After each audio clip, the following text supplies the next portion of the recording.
Praise Yahweh. We're going to go before Yahweh with a word of prayer. Father, my name is you. We thank you for bringing us here today. We ask you to just bless us, Lord, in this service, to hear your holy word, to be blessed and be touched, Lord, by your word, and be filled up with your holy word, Lord. We cast out Satan, Father, and evil, and disrupt and oppressive spirits, so we bind them in the pits of hell. And we ask that your Holy Spirit would just take control, Lord, and that you would speak to us and that you would touch us, Lord, and lift us up, Yahweh. Help us open up our hearts and our ears to receive this word, Lord, and to apply it to our lives and use it, Lord, to make ourselves stronger in you, Lord. Help us to use this word to touch and bless someone else, Lord, and to be a service to you, Yahweh, Lord. We ask you to continue to work within us and strengthen us as we continue to press forward, Lord. We give you all the praise, all the glory, and all the honor. In Yeshua's mighty name we pray, Amen and Amen. Praise Yahweh. I'm Minister Jackson, and I want to welcome you to Bible study tonight. The topic of my lesson is Speak to the Rock. And before we go to our first verse, you may hear me use the name of Yeshua and Yahweh tonight. Those are the true Hebrew names. First, Yeshua is the Hebrew name of our Savior that died on the cross, that rose again on the third day, that shed his blood for us. It's just his true name, his actual name. There are no J's in the Hebrew language, and a lot of this is just easy to look up now and to Google. So we always encourage everyone to search it out for yourself and find it out for yourself. So look it up for yourself and figure out what his true name is. And we have to decide for ourselves whether or not we want to call him by his actual name or by what we choose. But I always look at it as is it really your God if you're telling him what you're going to call him? And the same for Yahweh. That's his name, our God's name. There are a lot of gods, so we have to be specific of the one we're talking about. And we're talking about the one that created the earth, the heavens and the earth, the one that came down to this earth as Yeshua, and his name is Yahweh. So the topic for tonight is Speak to the Rock. And we're going to just start in Numbers chapter 20, verses 1 through 13. So we're going to read it first, because I'm going to go back to it a lot tonight.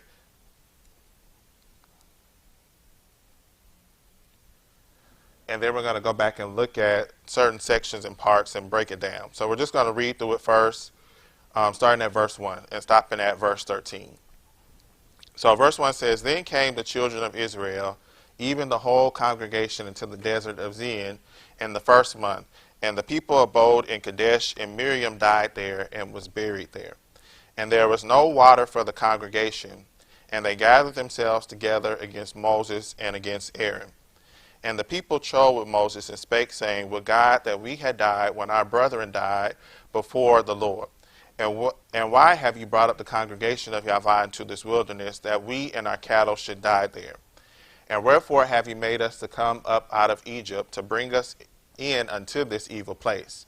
It is no place of seed, or of figs, or of vines, or of pomegranates, neither is there any water to drink.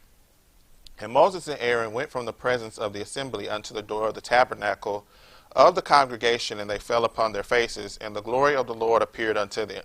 And the Lord spake unto Moses, saying, Take the rod, and gather thou the assembly together, thou and Aaron and thy brother, and speak ye unto the rock before their eyes, and it shall give forth his water. And thou shalt bring forth to them water out of the rock.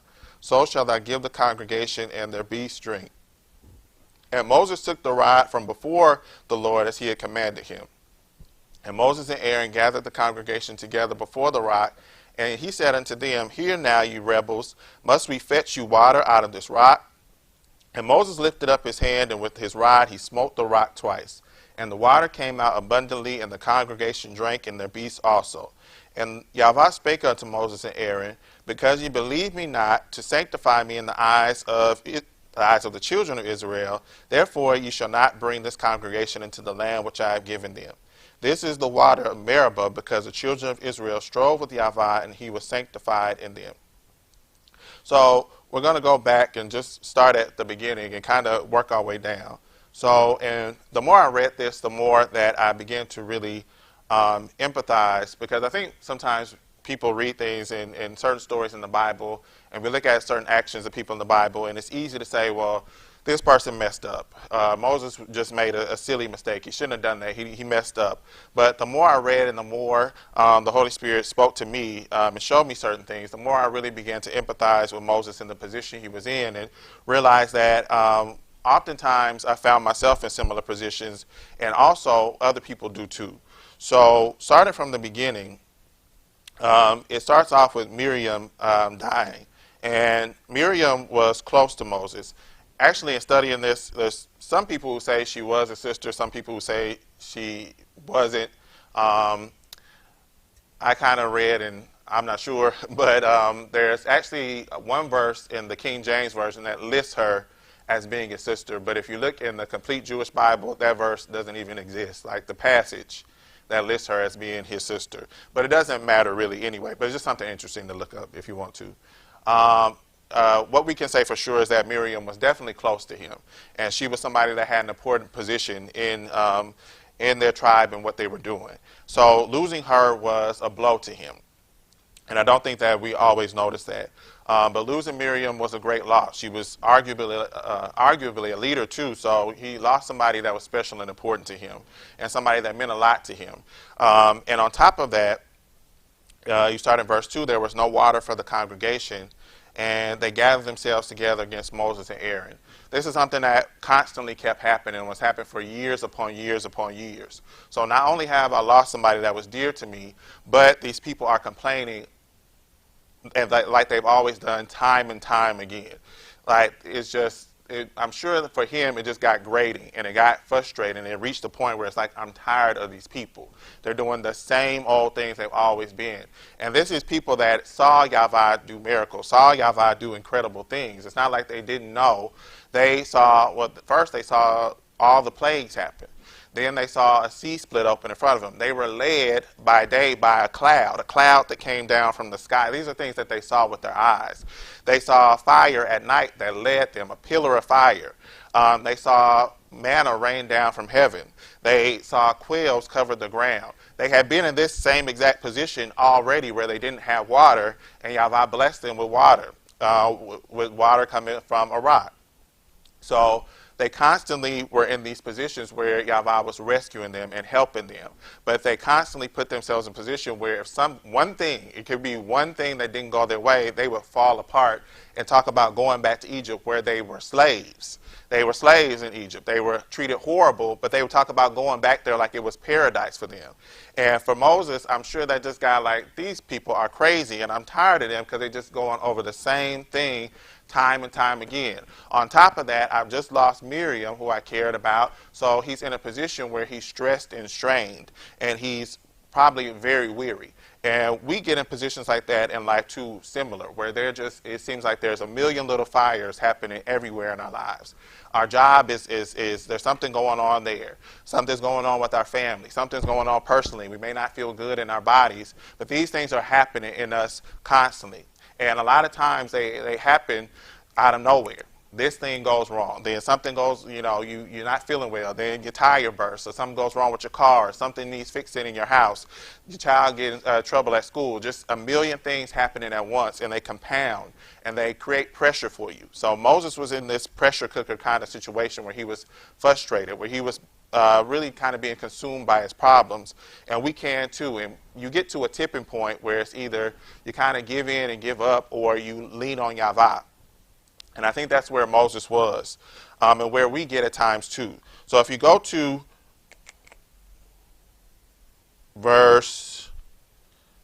so after they finished complaining, we jump down to verse 6. And the first thing Moses and Aaron did was the right thing. They went to Yahweh and they asked him what to do. And they sought out Yahweh. And a lot of times we do that also.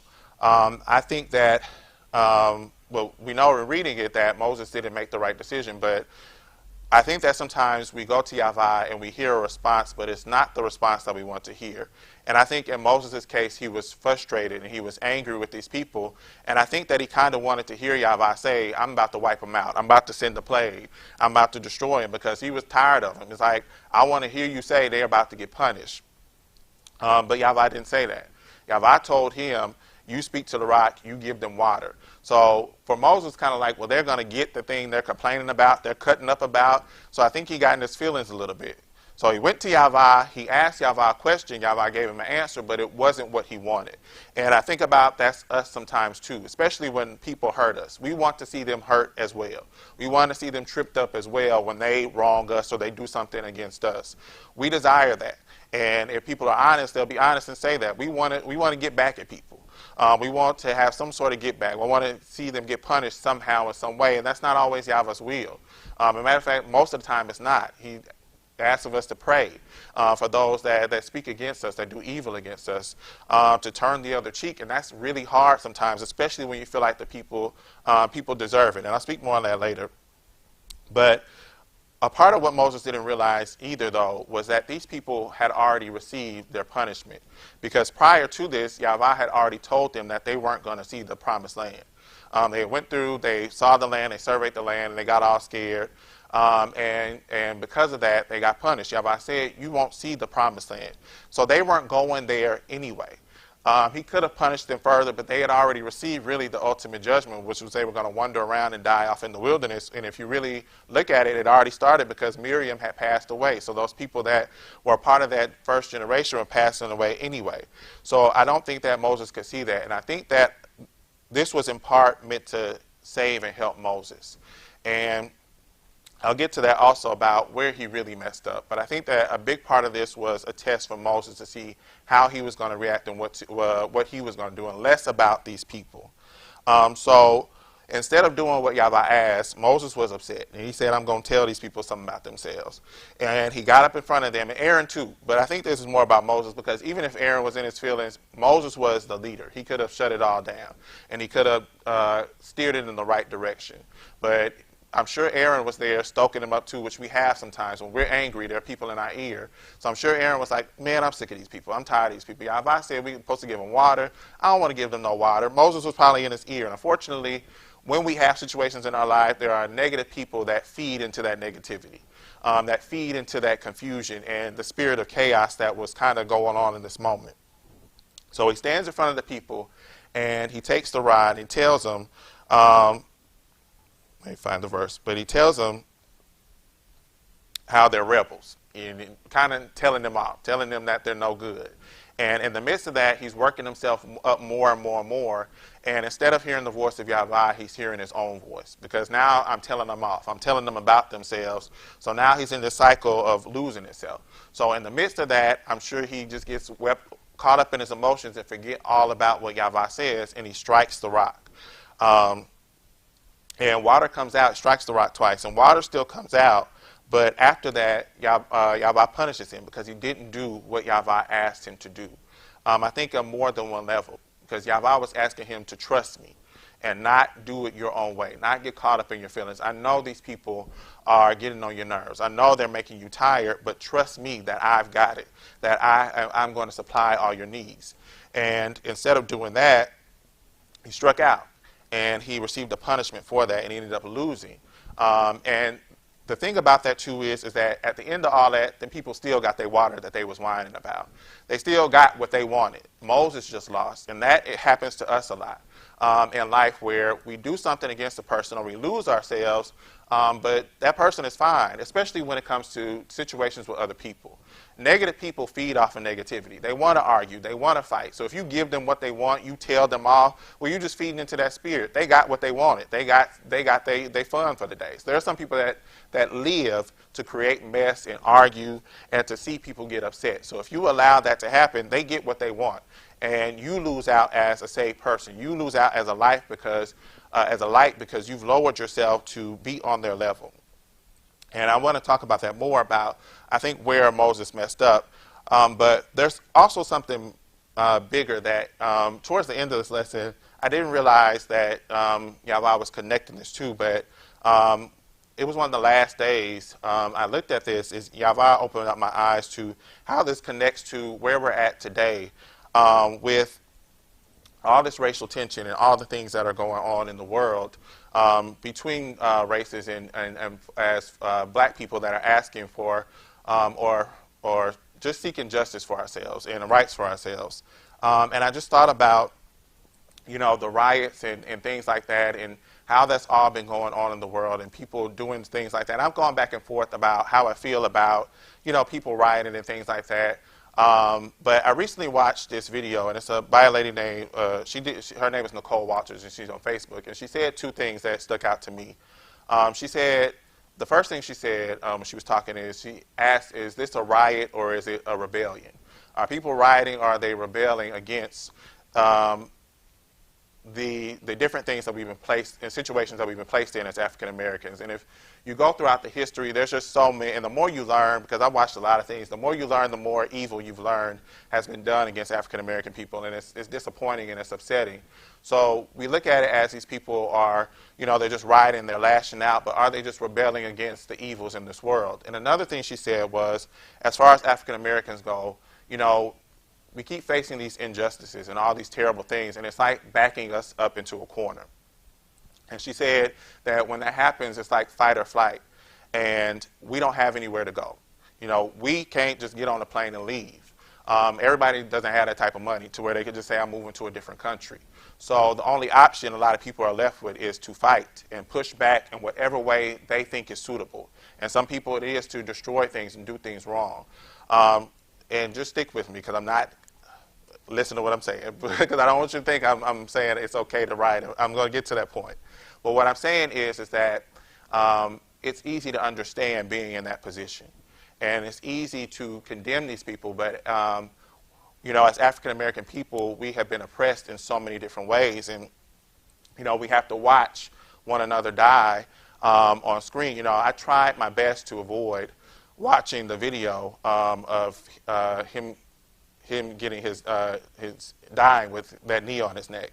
I tried to avoid it so much, and I didn't look at it. And I watched this one news story, and it was just saying what happened before. So I thought they were going to show what happened before, but they ended up showing the actual moment of him dying with the knee on his neck, and you could see where his body went limp, and life left his body, and that's a hard thing to watch. And we have now seen, so really, us as African American people, we see those images almost from birth, because we watch documentaries and we see it in books of slavery and things like that.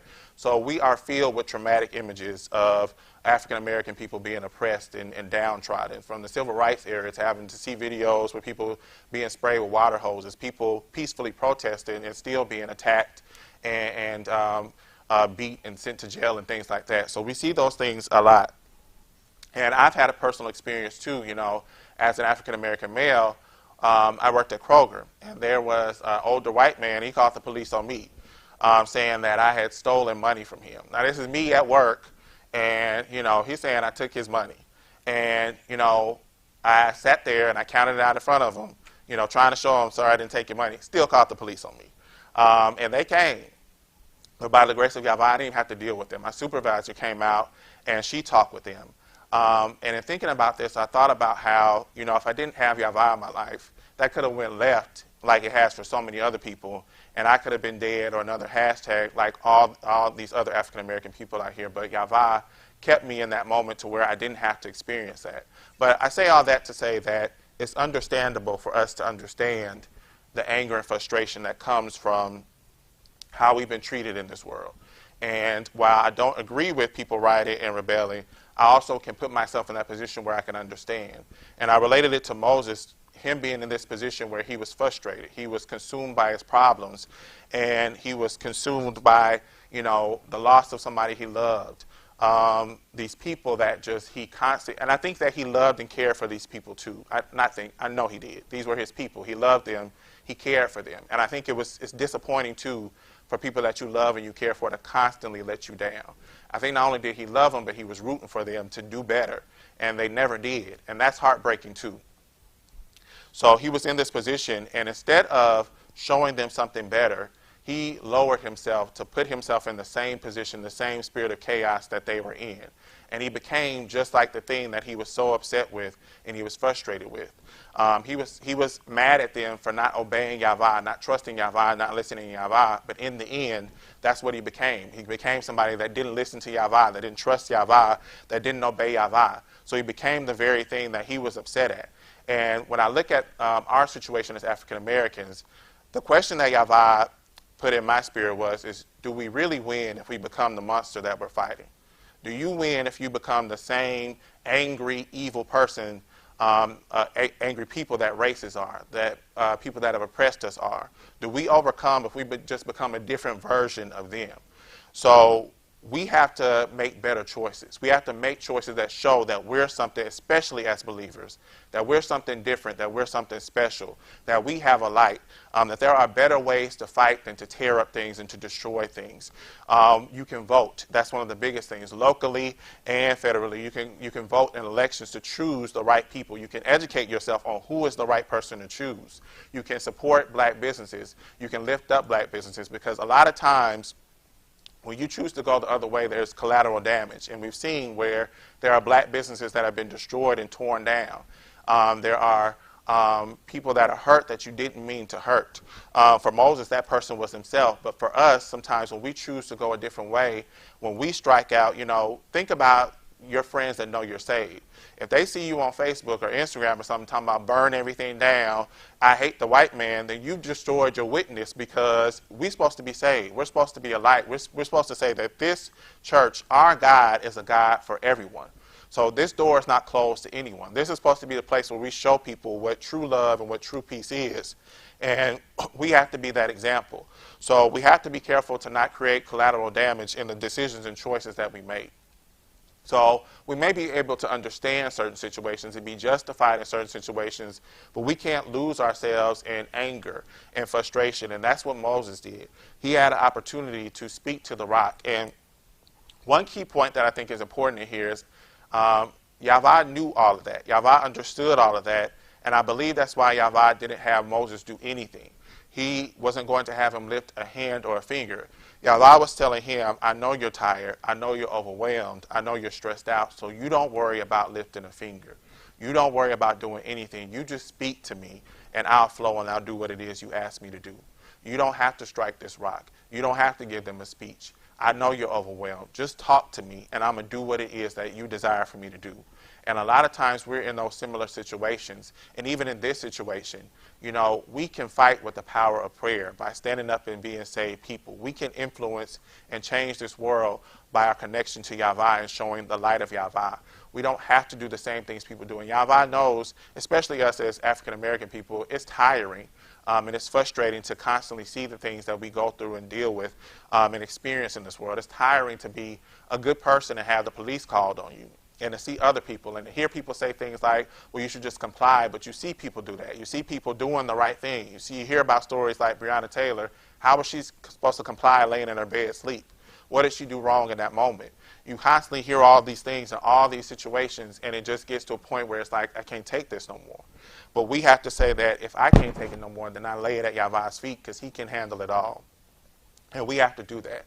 And it's what Moses should have done in that moment. So while we may be able to empathize with Moses and understand, we have to do it differently. I think that a part of the reason this is here is for us to learn from this situation, understand that we can overcome and we don't have to be crushed by our problems and consumed by our problems. And we always have to have faith no matter what's going on. That's a question that I wrote down is, when do you believe? Do you believe when everything is good and it's great? Most of us do. We all good with God when everything is good in our lives. But when things start to go left, when things start to fall apart, do we still believe in Yahweh? Or do we give up? Do we give up hope? Do we lean into the things that are in this world? Do we lean into the different things, the escapes in this world? Do we lash out? Do we strike the rock? And there are a lot of different ways you can do that. Some people do it by fighting. Some people find their hope in an alcohol bottle. And the more I thought about that, it's like, you just have to be careful when it comes to alcohol. Some people may be saying, well, I drink. Well, you have to work that out with Yahweh. But what I think is important to remember about that is if your hopes, if your comfort is in that bottle, then that bottle is your God. If you go to it to get relief, and before you go to God, then that bottle is your God. That drink is your God. If you go to a man or woman and you are in their ear talking to them before you give it to Yahweh, then that person becomes your God because you place them at the center, whatever it is. Some people shop till they drop when they're frustrated. But if you spending all your money before you give it to Yahweh, well then you've lost yourself. That money, that shopping becomes your God. And we have these different indulgences where we lose ourselves in them when we're frustrated, some people eat to calm their nerves. Well, then that food becomes your God. That food becomes what you're choosing over Yahweh. And that's you striking the rock because you're saying that I have a better solution. I want to have relief and have it now, so I'm going to choose this other thing. And you lose yourself in that. And you end up missing out on blessings and robbing yourself of blessings. You have to get to a point where you're tired of missing out on Yahweh's blessings. So we're going to go to Psalms chapter 34 and start at verse 1.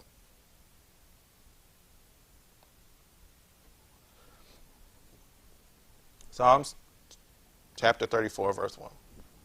Because the question was, when do you believe? And verse 1 answers that for how, as we as believers, when and how we should bless Yahweh. It says, I will bless Yahweh at all times. His praise shall continually be in my mouth.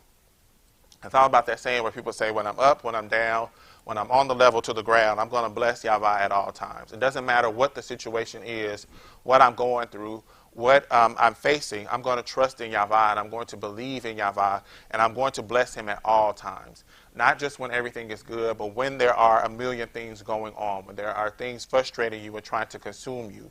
And especially, you know, we are facing a lot of things now in this world that are outside influences, like racial issues, like COVID-19 that has affected us. You know, for a lot of people, it's locked you into your house with your kids and with your spouse and all of that. And a lot of us are not used to being around people like that all the time, 24/7. And that's a lot. Some people are, you know, learning new things about their spouse being locked in the house with them, and it's challenging. Some people's kids, you get tired of it. I know from being a teacher, it's tough to be 8 hours for us as teachers. You ready for them to go home at the end of that. So I can only imagine 24 hours as a parent. You used to them going to school. Now you stuck with them. And kids go through their little stuff at every different age. When they're second graders, they got their little things. And when they're teenagers, they have their little attitudes and all that stuff. And now you trapped in a house with these people. That's a lot. And that's a lot of pressure, and it can be consuming. You can get tired and say, I just want to leave. I just want to lash out. I just want to, you know, hit this person. But you got to trust in Yahweh in this. You got to bless him at all times and say, I'm blessed in this. I'm kept in this. You know, this is a chance to grow closer to your family, to love them. And a lot of times when we are frustrated, when we are consumed by things, the people that we lash out to are the ones that are closest to us. And we strike out at them instead of giving it to Yahweh. When we're frustrated, when we're consumed, sometimes we put that off on the people that we love the most. And one thing that I thought about too is, you know, just for parents, you know, something to think about when your child does something to upset you, you know, take it to Yahweh first. Because some people, you know, not saying that, you know, there aren't times where you may have to, you know, beat your kids and whoop them. But also take it to Yahweh first, because we've seen a lot of people, they just beat down on their kids, and, you know, they reprimand them and they push down on them. And sometimes Yahweh doesn't want you to hit your child. He wants you to talk to them. Tell him about Yahweh and why you should be a better person in Yahweh. He wants you to show them a good example. But if you show them someone that's angry and frustrated and they lash out every time, then they don't see a good example. Like Moses with his people, you know, he lashed out in that situation. He didn't show them a good example. Same thing as parents to children. You have to show them what a believer is. Now, there are situations and times where the word says, you know, don't you spare that rod. But also there are times where you should show them a good example of who a person of Yahweh is and talk to them and instruct them, and not just strike first, but take it to Yahweh first and ask Yahweh, because we say we should ask Yahweh what to do in all things. So that's in raising your child too, and instructing and helping your child. You ask Yahweh too. You ask him, well, how do I handle this situation? How do I work this situation out? Because like I said, kids get in their little phases, and they do silly things sometimes, and sometimes they just need instruction and wisdom and not to get hit. But other times they do need to be hit. But what I'm saying is take it to Yahweh first and ask him, what should you do? Verse 1, again, says, I will bless Yahweh at all times. His praise shall continually be in my mouth. My soul shall make her boast in Yahweh. The humble shall hear thereof and be glad. So we should boast in the things that Yahweh has done for us, and we should remember that too when we're being consumed by our problems. And that was important for Moses too. When he was in this situation and it was either hit this rock or trust in Yahweh, it was up to him to remember that Yahweh has blessed me. Yahweh has been there for me. Yahweh has been my keeper. I can't get caught up in my feelings and lose myself. I have to remember who Yahweh is and what he's done for me and bless Yahweh in this moment. And it's the same thing for us. We have to boast in Yahweh, the things that he's done for us. Remember who he is and what he's done for us. Verse 3 says, "Oh, magnify Yahweh with me, and let us exalt his name together. I sought Yahweh, and he heard me, and he delivered me from all my fears. They looked unto him and were lightened, and their faces were not ashamed." So we have to know that if we seek Yahweh out, he'll deliver us. And he'll deliver us from all our fears and our cares and our concerns. Like I said, there's a lot of fears in this world right now. If I step outside, will I get the coronavirus? If I step outside as an African American person, will I get shot down in the street? But we have to trust Yahweh. We have to allow him to be our keeper. And we can't be consumed by these cares and concerns in the world. If you're in a position where, how do I pay this bill or how do I do this, trust in Yahweh. Because we have to remember that Yahweh can do all things. He can handle every problem. And we have to remember that Yahweh can deliver us from all our fears, because sometimes our fears are bigger than the actual problem. And we just need to get out of the spirit of fear and trust in Yahweh and realize that Yahweh can handle all problems. And sometimes our mind is speaking to us and making the problem bigger than what it is. And really, no problem is big compared to Yahweh. They're all small. It doesn't matter what it is. If it's cancer, we know that from Pastor Tom that wasn't big enough for Yahweh. Yahweh was bigger than that.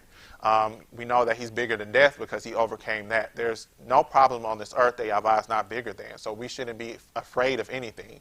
We should approach all problems with confidence and allow Yahweh to deliver us from our fears and things that we're afraid of. 5 says, "They looked unto him and were lightened, and their faces were not ashamed." And when we fall into sin, when we fall into our emotions, we get into a position where we become ashamed. It may be a situation where someone is confronting you and they're bothering you, especially in the workplace. Adults really can cut up. And being a teacher, a lot of times, I've heard a lot of people say this, and I can say it. The biggest issue with teaching is not the children, it's the adults, from the parents to the older people and the people that you work with. They cause the most issues. And that's the story for a lot of us on our jobs. It's adults that cut up the most. And they can push you to a place where you're really frustrated and you're really angry. But when you give into that and you lose yourself, you may be able to tell them something about themselves, but you also hurt your wisdom. And a lot of times when we let our emotions overwhelm us and we speak first before we think about it and we say something harmful and destructive, then we are usually ashamed and embarrassed about it. And we have to go back and probably apologize sometimes, and we are ashamed of what we've done. When you give in to sin because you are, overwhelmed with the pressures of life, then you subject yourself to being ashamed. And Yahweh puts you in a position where if you trust in him, you never have to be ashamed. There is no shame from walking away from an argument, walking away from a negative person. I've said that before, some people think that they have to put the person in their place, but who is Yahweh to you if you feel like I have to handle all my problems, all my cares, all my concerns? And it's kind of like what I said earlier with the people of Israel. They already received their punishment. They were already being punished. And a lot of times, negative people are already miserable. They're already feeling bad. They already have things going on. You don't have to add to that. And you don't have to wish anything terrible upon them. That's why Yahweh says pray for them. Pray that they be delivered from what it is they're going through. But you don't have to lower yourself to be in that same position they're in, because it just brings you shame. And Moses, I know, was embarrassed after that. He probably felt bad, but he was so caught up in his feelings and emotions, he probably saw red. And it's like, I got to tell these people about themselves. And after it was done, and that happens to us a lot of times, you on that anger, it's almost like you're high on something. You're angry, and it's like you're caught up in it, and you do or say something, and it feels good in the moment, but as you start to come down, it's like, did I say that? Did I do that? Did I just hit this person? You come down and you realize, I just messed up. And it causes you to be ashamed. And in Yahweh, when you trust in Yahweh, when you believe in Yahweh, you're never ashamed, because Yahweh always gives you the correct solution. And you can hold your head up high. Apostle said it's not that we're better, we're higher. And you can walk and know that you're higher, and that you hold yourself to a higher standard than other people. Verse 6 says, "This poor man cried, and Yahweh heard him and saved him out of all his troubles. The angel of Yahweh encampeth round about them that fear him and delivereth them. O taste and see that Yahweh is good. Blessed is the man that trusteth in him." So we have to give Yahweh an opportunity to work. We have to trust in Yahweh and allow him to move in our lives. And There may be someone watching who says, well, I've tried it, it hasn't quite worked out for me. But a lot of times we don't give Yahweh enough time to work. We have in our heads this schedule and this timetable of how this should work out. So Yahweh, I'm going to give you a week. And God, if it don't work out in this week, then I'm going to go back to what I know. I'm going to give you a year. And if it don't work out in this year, I'm going to go back to what I know. But we have to look at the examples in the Bible. Like Abraham, he waited several years, and it said in the word that his faith grew in that. He didn't deter from believing in Yahweh just because it took a while to receive his blessing, which was his child. He kept believing. He kept having faith and saying, I know Yahweh is going to do this for me. I know he's going to work it out for me. And in the meantime, he became stronger. He became an example for us. Throughout all these years, we now have this example of this man and his faithfulness, and we can look at him, and that's what Yahweh did for him in believing and trusting. And we have to do that same thing. You have to step out on a limb and have faith. That is faith. Is even though things don't look the way they're supposed to, I'm still going to trust in Yahweh. And that's what Moses was lacking in that moment. Yeah, these people are, they're pounded on me. Yeah, I just lost somebody I loved. And all these are things that we can understand and that we face. And there are things that can get to you and break you down. But I'm going to stand nonetheless and believe in Yahweh. And we have to have that fire and that strength about us that no matter what's going on, no matter how I feel, I'm going to trust in Yahweh. I'm going to trust in this rock, and I'm going to speak to him, and I'm going to have faith in him. I'm not going to be defeated and consumed by the things in the world. And unfortunately, we see so many church or saved people losing, and they're losing out because they're not trusting in the rock. They're choosing their own solutions. They're not tasting and seeing that Yahweh is good, that he will work it out. You just got to step back and let him work it out. The song says, well, I was trying to figure it out. He already worked it out. Yahweh already has a solution in place for us. He already has things in place that are going to help us, but you got to trust in him. You can't in the meantime because, it's like I said, the last Bible study the boat gets a little shaky and you say, oh, I'm going to jump off of this. I'm not going to trust in Yahweh. You got to stay on there.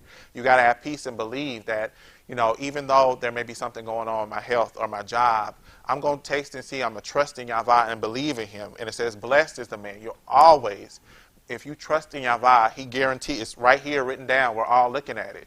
And you can tell him, you can speak to him his word. You say, Yahweh, if I trust in you, I'm blessed. And he'll honor his word always.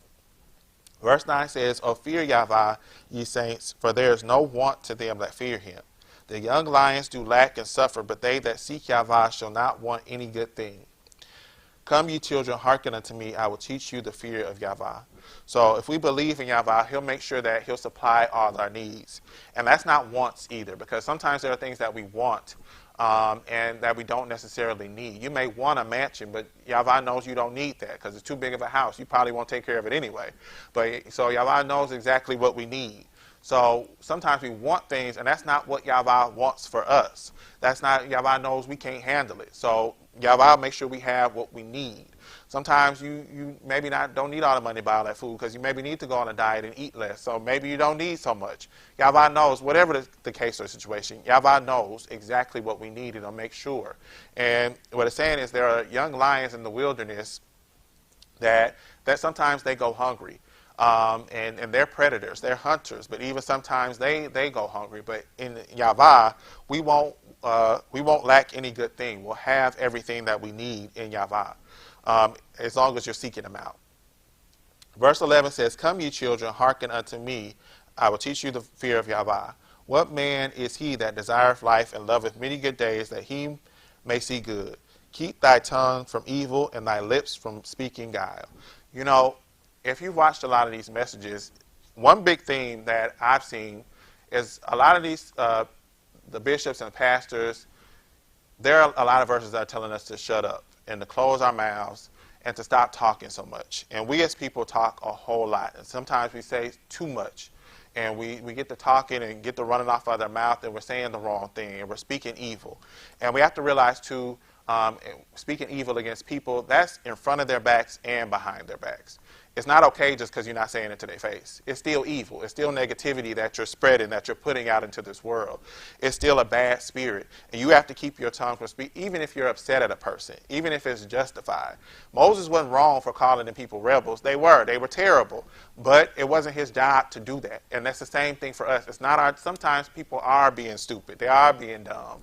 They are being terrible. And you want to tell them how terrible they are, but it's not our job to do that. Our job is to shut up and to be examples of who Yahweh is, to show people light and love, to be better, to show them something higher, to not lower ourselves to be on their same level. So we can't speak that same negativity. It's the same thing for racist people. We can't find ourselves in that same spirit where it's, I hate every white person, because there are some people, white people who we know, historically and now, that are fighting for the same causes that we're fighting for the same rights that we are. And that have done a lot of good work. So we can't just say, I hate all the white people. And there are some terrible ones. There are some hateful ones. But we have to know that Yahweh has also placed some people on this earth that have a heart to serve him and love him. And they're not African American. They're white. They're Asian. They're Latino. And we should love everyone. We have to keep our tongues from speaking evil. And we have to close our mouths and not talk so much. I've heard people say before, to me personally, like, well, you don't talk a lot, or you're quiet. But I always think, especially with people who say it, maybe it's not that I'm quiet. Maybe you just talk too much, and you don't give somebody else a turn to talk. Or maybe it's just, I don't say nothing unless I have something to say. And a lot of people, they talk, and you ain't got nothing to say. So you just end up saying anything or whatever, and it's silly, and you just need to close your mouth. And a lot of people do that. So maybe it's not that a lot of people don't talk enough. Maybe you should just talk less. And we should take that practice on. And another thing that I've heard too is when we talk less, we're able to hear Yahweh more. And we're able to hear his voice and hear his direction. And that's the thing. If Moses would have maybe for a second taken a pause and not wanted to tell them off and tell them they're rebels and close his mouth and just listen to Yahweh at that moment, Yahweh may have been able to calm him down. But he was so fired up, I got to tell them something about themselves. I got to put them down. He ended up talking and working himself up and striking that rock and cheating himself out of a blessing that he really wanted. Because later on, he ended up asking Yahweh for this thing because he really, really wanted it. But Yahweh said no. And that's the thing, too, is sometimes you rob yourselves of blessings you can't get back. You destroy a witness that can't be repaired, and that may have been a spirit and a soul that needed help, that needed Yahweh, and you severed that thing because now they look at you as, well, this person just told me off, and I know they go to CCC. I don't ever want to go off up in that building. So you destroy and hurt something special, and you can't get it back. So we have to think about that, too, is the cost of sin, because sometimes we lose things that you never get back, and sometimes you create circumstances that you can't get out of, you just have to deal with. 14 says, depart from evil, do good, seek peace, and pursue it. So we have to seek peace. We have to make sure that we are always peacekeepers. We're running after peace. We're running after peace. We're pursuing it. In a world that's full of so much chaos, we cannot inherit that spirit of chaos. And watching that video, I believe that spirit that had that man kneel on that man's neck knew what it was doing. It knew that it was going to create a whole lot of chaos. We had a pandemic going on. And so much chaos was created from that moment that people forgot that even existed for a moment.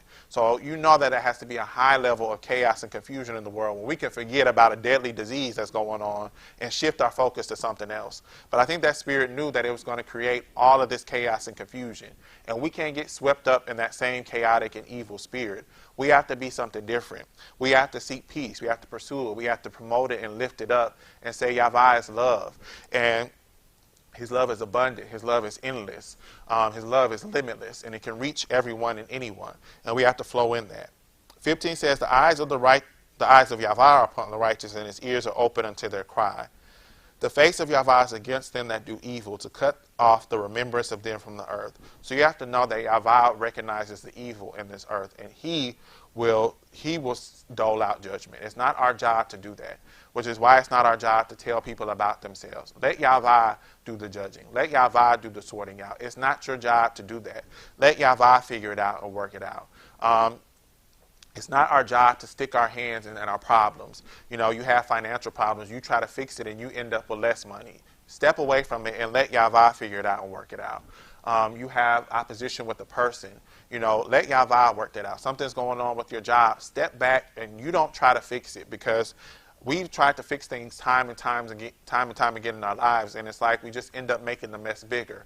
So we have to step back and let Yahweh fix it, Yahweh work it out, and not think that we have to repay evil with evil. Repay evil with Yahweh, and that's what you give evil, is Yahweh. You give evil love. You give Yahweh, you give evil light, and let Yahweh work it out. The righteous cry, and Yahweh heareth and delivereth them out of all their troubles. Yahweh is nigh unto them that are a broken heart, and saveth such as be of a contrite heart. Many are the afflictions of the righteous, but Yahweh delivereth him out of them all. And we have to know that. And I think that's important to know that we will have problems in this world. And you shouldn't be fooled into thinking that you won't. You will go through issues. You will have things happen in your life. And like I said, a lot of times problems come in groups. They come and they overwhelm you because this is happening over here, this is happening right here. But we have to know that Yahweh will deliver us out of them all, and that's the righteous. So make sure that you're also a righteous person, and you're trusting in Yahweh and you're believing in Yahweh. I think it's important to mention this because sometimes people, you are seeking things out for Yahweh, but you haven't given your entire life to Yahweh. And a lot of people say that, well, he ain't done with me yet. Well, when is he going to get finished? Because at some point, you got to be done cooking. Because you don't want it to be the moment that the trumpet sounds and you still in the oven saying he ain't done with me yet. You got to be done by then. Because Yahweh's only coming back to get righteous people. He's only delivering those that are righteous people. So at what point is he going to be finished? And is it him that's taking his time, or is it you? Are you holding up the operation? Are you holding up him being done? Because it's not that hard to shut your mouth and not argue and fight with people. It's really not. So, people use that as an excuse for why they, you confront people, go back, just shut your mouth. That's not that hard, and you're doing Yahweh's will. It's not that hard to take your feet and walk away from a situation and not indulge in confusion and mess. It's not. And there are other situations where it's challenging. It's challenging when you lose a loved one and the pain that you have from that, but still you trust in Yahweh and believe that he can deliver me from this heartache, from this pain. It's hard when you're having financial issues and you don't know where your next source of income is going to come, but you got to believe in Yahweh that my afflictions may be many, but Yahweh is going to deliver me out of every single one. And if you have that faith, then he will. Every single problem he'll take care of. He'll bless you. He'll deliver you. Verse 20 says, he keepeth all his bones, not one of them is broken. Evil shall slay the wicked, and they that hate the righteous shall be desolate. Yahweh redeemeth the soul of his servants, and none of them that trust in him shall be desolate. So you have to believe that you'll have everything that you need in Yahweh, and he redeemeth the soul of his servants. And we have to trust in Yahweh and believe in Yahweh in spite of the things going on in us. I'm going to jump, because time goes so quick when you're standing up here. So I'm going to jump to Daniel chapter 3, verse 17. We're going to end there.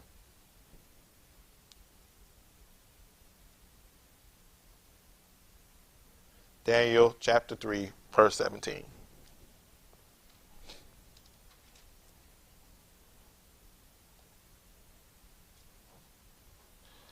I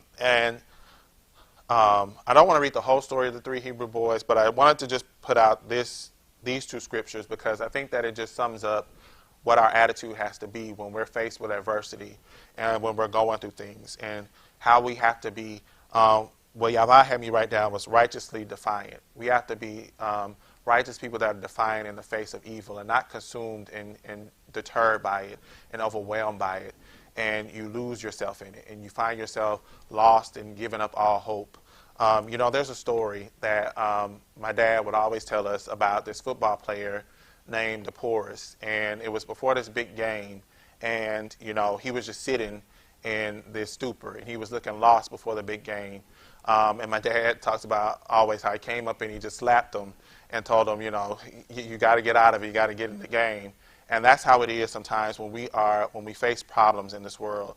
They can be crushing to us, and they can consume us, and we can find ourselves in this stupor where we're being overwhelmed and we're being taken over by these problems. But we have to learn from Moses and do something differently and not be consumed and not be overwhelmed.